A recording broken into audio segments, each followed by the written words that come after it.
Hi folks, Toad Hancock's here with Visordown.com, and we are in not so sunny Leicestershire today, just having a little play around on Zero's latest bike, which is the SRF. So let's have a look at some riding footage.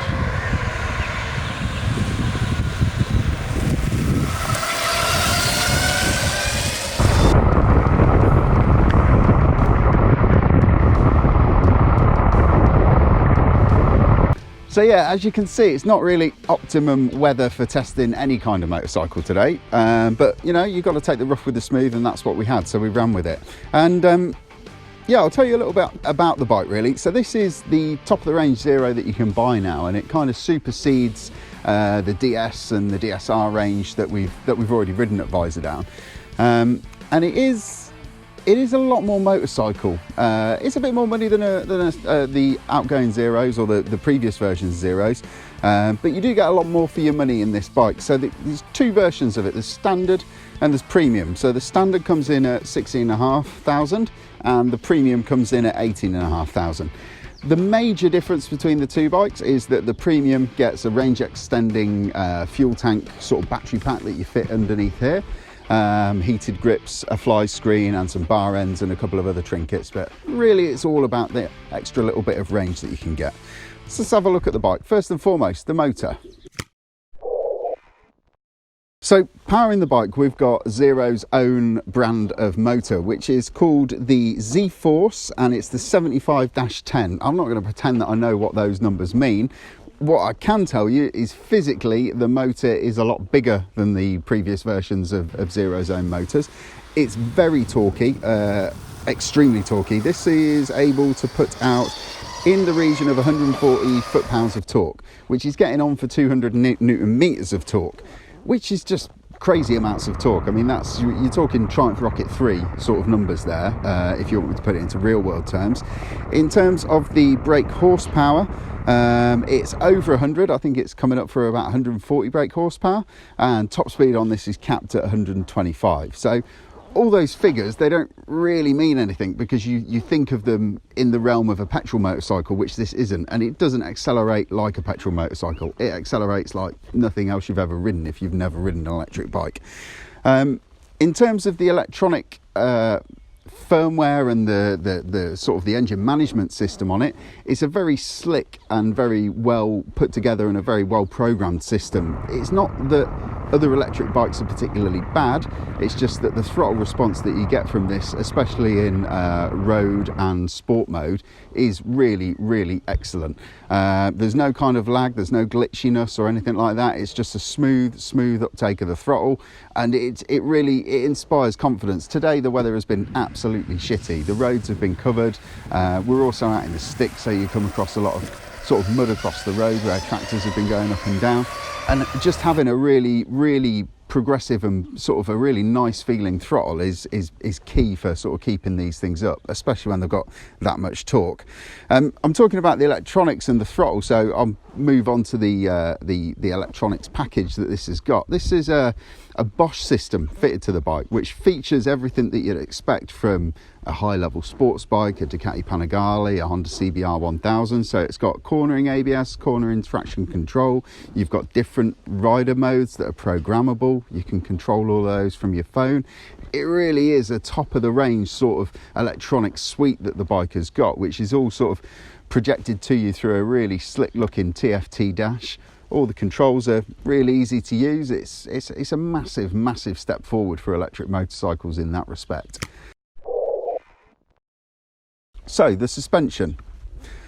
Front and rear suspensions provided by Shower.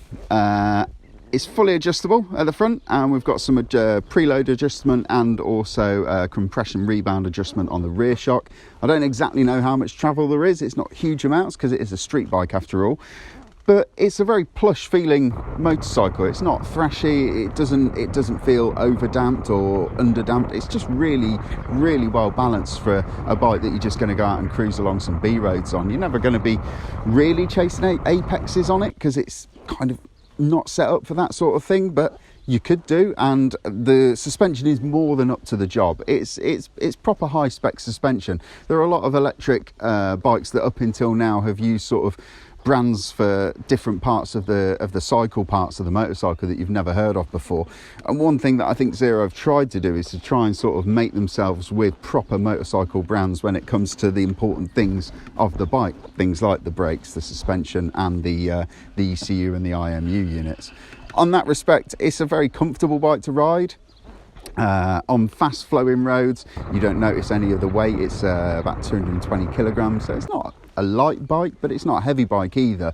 But it's just a lovely bike to ride. It's got nice balance to it, it's got nice poise to it, it turns really quickly, quite a steep sort of steering head angle, so it's got that feeling that you get on sort of something like a KTM 790 Duke, where it really does just dive into corners. But yeah, it's a pleasure to ride, and if we'd have had some decent weather, I'd have enjoyed it a lot more. But it showed what the bike's capable of, even with this shitty Great British summertime that we're having at the moment. Onto the brakes. So the braking system front and rear is provided by a company called Jejuan. I don't really know how to say it, but it's a Spanish brand, and they do provide a lot of OEM parts for a lot of brands within the motorcycle industry. The chances are you've probably seen their brakes or even used their brakes on some bikes, and they've just not been branded at all in that way. I know they do some work with Triumph and also Honda. I mean, they're just big 4-pot calipers up front. They kind of remind me, the look and styling of the brakes on these is like the old Brembo Goldline brakes that you used to get on things like the Ducati 748 and 916, and they're really good. They've got bags of feel, loads and loads of bite, and they've got quite a nice progressive action to the brakes as well. Both the front and rear brakes, they don't grab at all, and they're not too sort of knife edge in how you operate them. It's a good progressive pull of the lever, and you get a nice strong braking action all the way back. Felt the ABS cutting in a few times. I wouldn't say it's overly intrusive, but the roads are wet, and if I had more time, I'd go through the menu selections on there and maybe dial it out a little bit. But you know, they're set up for people who might never have ridden an electric bike and who are jumping on in adverse weather conditions, so they probably want to be a little bit oversensitive on that anyway. Like I mentioned earlier, this has got a really comprehensive electronics package fitted to the bike. As you'd expect with an electric bike, it's always going to try and be sort of pushing the envelope in that sort of respect, and you really can drill down through either the app on your phone or through the handlebar controls, and you can modify all of the riding modes. You've got 6 user configurable riding modes as well, which I don't think you get on any petrol powered motorcycle that I can think of. There's so many things that you can change and adjust in terms of the braking regeneration. So when you close the throttle and the bike's coasting, it will regenerate the battery for you. You can up that and it will give you more feel of along the lines of sort of like standard engine braking that you get with a 4-stroke bike. You can dull the power down if you're going out in the winter and the roads are a bit shitty. You can sort of really pull the power down, increase the ABS, increase the traction control, and it's not two little sort of clicky sliders. You can just move them wherever you want. It's really easy to use, and when you've got it up on your phone on the app, it's so easy to do. So Zero have also created this bike to be connected in terms of cloud connection. If you plug this in, say in a city centre, and you start charging it up and you want to go and have a coffee or something like that, the actual bike is connected to the cloud. It's got a SIM card somewhere hidden within it that means that it can transfer data up to the cloud, which will then get push notified down to your mobile phone. So for instance, you go into town, you plug your bike in, you go and do some shopping, check your watch, your bike hasn't finished charging, you want to go off and have a coffee. The bike will actually notify you when it's 100% charged. Aside from the notifications when the bike's charged, this actually also includes a tracking system. So it will notify you if somebody's tampering with your bike, if somebody's tried to open the throttle, if somebody's tried to remove the charging port. It's really kind of the stuff that motorcycle manufacturers across the board should already be doing, especially with the state of some motorcycle thefts in inner cities in and around the UK. And I quite like that move from Zero. I think it's proactive, and once a small company like Zero does it, it kind of lays down the gauntlet for the bigger motorcycle manufacturers across the globe that this is the kind of stuff that bikes should automatically come with.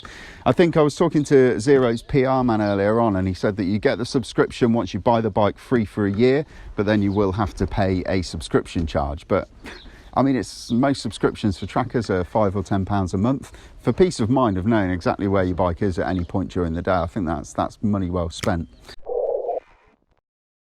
So, what do I like about the Zero SRF? I really like the way that Zero have made it look like a motorcycle that just happens to be electrically powered. I mean, it's kind of got elements of a lot of motorcycles in there, which I'm sure isn't an accident.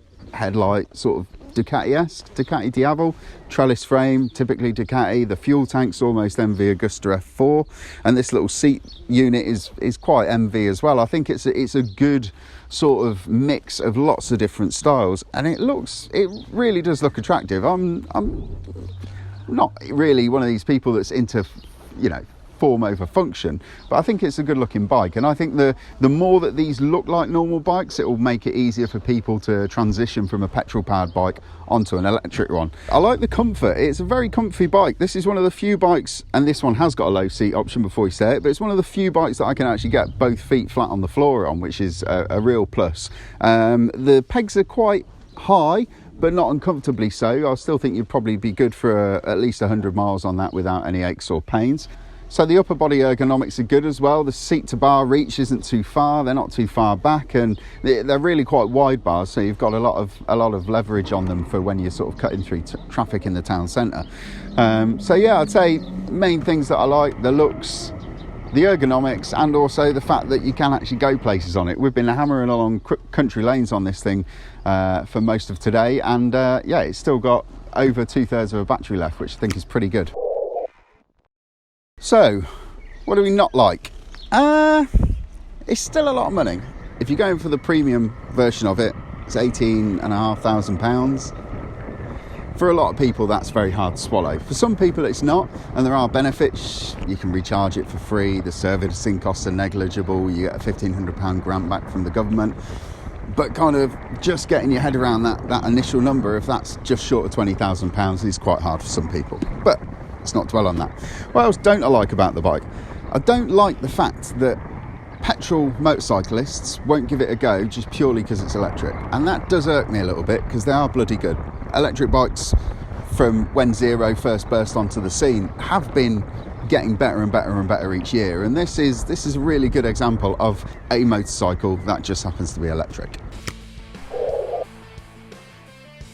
As you can probably tell, I think it's a good machine. It's not perfect. There are a few things that we could, you know, change slightly, but in terms of an electric motorcycle, there are probably only two brands that you could really sort of compare as being the big players in the electric motorcycle world: Energica and Zero.